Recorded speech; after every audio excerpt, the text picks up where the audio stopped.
I am going to give you instructions on how to insert an image into your Google document that is available through Google Classroom.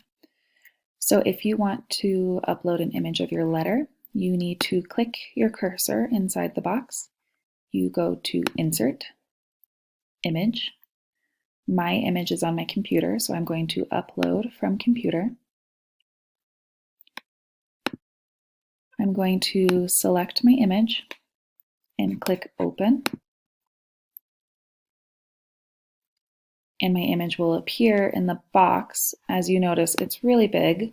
So if you want to make it smaller, you click on the corner and drag to make it smaller.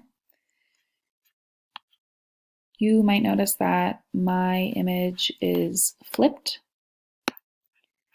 You don't have to rotate your image. Miss Nick and I will be able to look at it like this, but if you want to, you need to right click. So that means 2 fingers on your trackpad and click.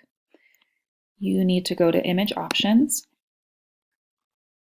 Size and Rotation, and you need to rotate it 90 degrees. So that's upside down, that's still flipped, and that's the way I want it to look. Close out of this, and again, you can adjust the size of your image into the box, and you're good.